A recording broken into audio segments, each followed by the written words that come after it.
बिस्मिल्लाहिर्रहमानिर्रहीम। अच्छा, बात करें कराची स्टॉक मार्केट की, तो जो पीछे आईएमएफ से रिलेटेड ख़बर चली थी ना, आईएमएफ का लोन अप्रूव होने की, तो उधर मार्केट अपने हाई पे गई थी तकरीबन 45,514 पे। तो जैसे कि आपको पता है कि संडे की खुशी जो है ना वो सैटरडे को ही होती है, और संडे वाले दिन वो खुशी जो है ना वो ख़त्म हो जाती है, क्योंकि वो दिन आ चुका होता है।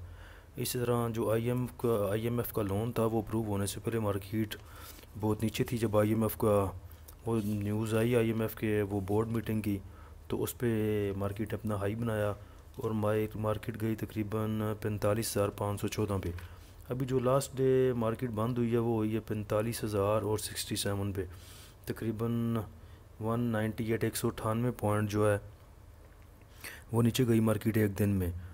तो अभी जो सिचुएशन है आगे, ये कोई ऐसा जितनी सूटेबल नहीं है शेयर लेने के लिए।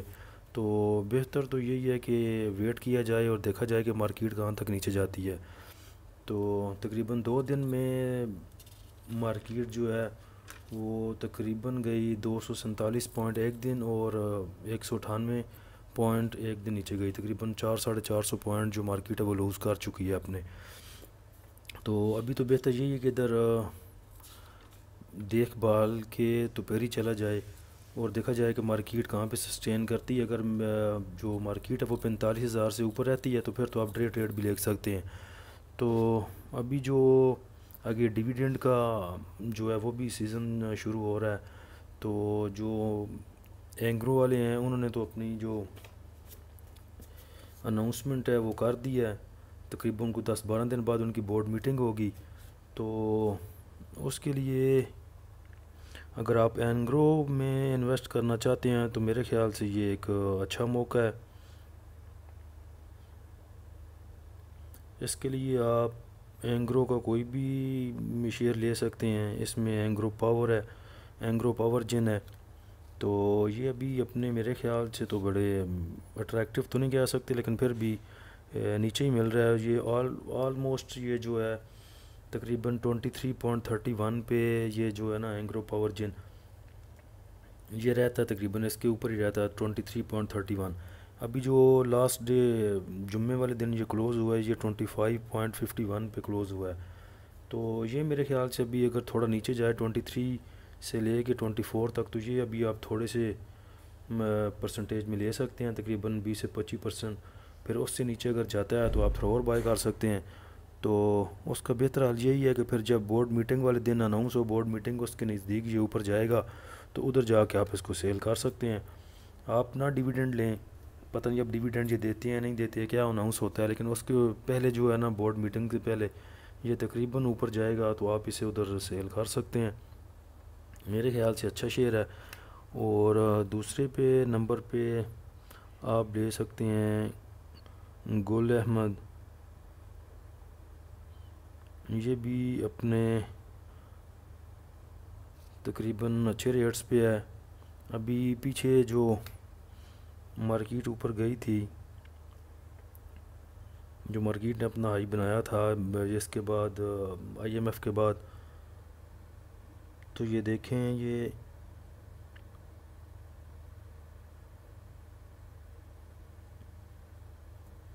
1 मंथ में ये 20 से ऊपर था, 18 जून को। उसके बाद ये 1843 पे था। अभी ये 1893 तक भी गया तकरीबन 19 पे।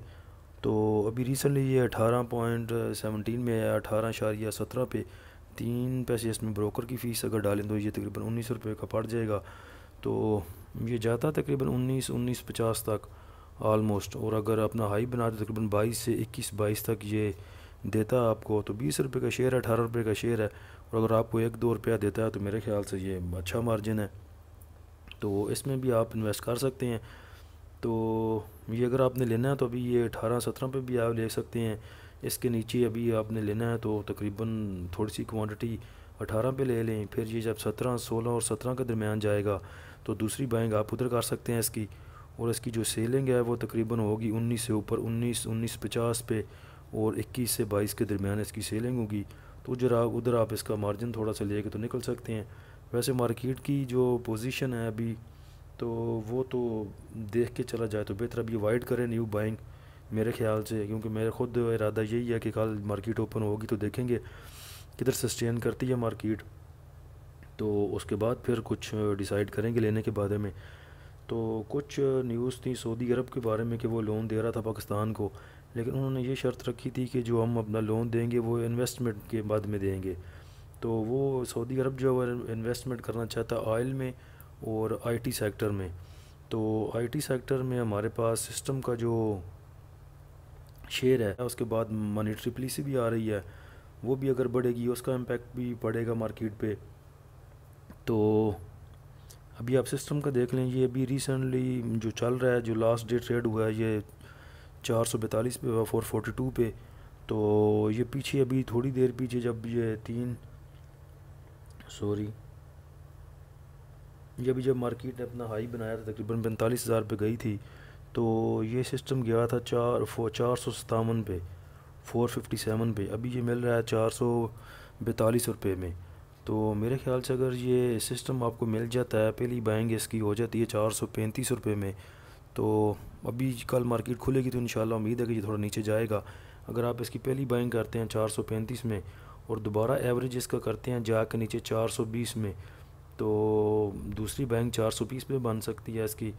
और जो थर्ड बाइंग है वो तकरीबन 400 में एवरेज करें तो बेहतर है, क्योंकि बड़ा शेयर है ये, 2-4 रुपये नीचे जाने पे एवरेज करने पे तो उसका फ़र्क भी नहीं पड़ना कोई भी। तो ये तकरीबन पहली बाइंग अगर 435 पे की जाए इसकी, और दूसरी बाइंग जो है 420 पे, और तीसरी बाइंग 400 में करें तो एवरेज इसका अच्छा बन सकता है। और ये वैसे नॉर्मली 455 में, 467 में और 475 तक ये जाता है। तो मेरे ख्याल से अच्छा मार्जिन आप गेन कर सकते हैं। पीछे मैंने थोड़ी तकरीबन 10-15 दिन पहले मैंने ख़ुद इसको लिया था, तो एक दिन में तकरीबन ये मुझे 15 रुपये एक शेयर के साथ दे गया था मुनाफा। तो मेरे ख्याल से ये भी अच्छा शेयर है।